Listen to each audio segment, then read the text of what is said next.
வெற்றிவேல் முருகனுக்கு அரோகரா. Today special கீரையில் பரோட்டா பண்ண போகிறோம். இது வழக்கமாக நம்ம பாலக், மேத்தி இதெல்லாம் பண்ணுறோம். இது அரைக்கீரை, நம்ம ஊரில் உள்ள அரைக்கீரை. இதில் பண்ணாலும் ரொம்ப நல்லா வருது. ஸோ இன்றைக்கி நம்ம அதை எப்படி பண்ணலான்னு பார்க்கலாம் வாங்க. கோதுமை மாவு எடுத்து கீரையை நல்லா சுத்தம் பண்ணி பொடியாக நறுக்கி அதில் சேர்த்துக்கலாம். தனியா பவுடர், ஜீரா பவுடர், ஆம்ச்சூர், மஞ்சப்பொடி, ரெட் சில்லி பவுடர், உப்பு,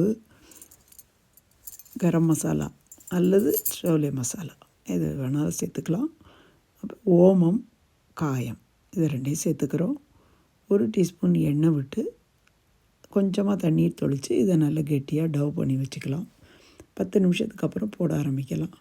சாதாரணமாக நம்ம சப்பாத்திக்கு போடுறதோட கொஞ்சம் மெல்லிசாவே இது அழகாக வரும். இது ஸோ கல்லில் போட்டு 1 ட்ராப் எண்ணெய் விட்டு 2 பக்கமும் வேக வச்சு எடுத்தாக்க இவ்வளோ அருமையான சாஃப்டான சப்பாத்தி. மளமளன்னு செஞ்சிடலாம். இதை செய்கிறதுக்கு ரொம்ப நேரம் ஆகாது. செய்து இதை கசரோலில் வச்சுருவோம். இன்றைக்கி பௌர்ணமி விரதம், அதனால் நம்ம ராத்திரி மட்டும்தான் சாப்பிட்றது. ஸோ பூஜை பண்ணிவிட்டு சாப்பிட்றதுக்கு தகுந்த மாதிரி தான் சாப்பாடு பண்ணியிருக்கோம். குடமிளகாவில் ஒரு சப்ஜி, ஜீரகம் போட்டு வெறும் குடமிளகா 3 கலரில் கட் பண்ணி அதில் போட்டு உப்பு, காரம், மஞ்சப்பொடி, காயமெல்லாம் போட்டு 1 டீஸ்பூன் கோதுமை மாவை வறுத்து போட்டு ஒரு அரை டீஸ்பூன் சீனி போட்டால் அந்த சப்ஜி நல்லாயிருக்கும். பூஜைக்கு ஒரு 4 வடை தட்டியாச்சு. இப்போ சப்பாத்தி அத்தனையும் தயாராகிடுது. சத்து மாவும் பண்ணி வச்சிட்டோம்.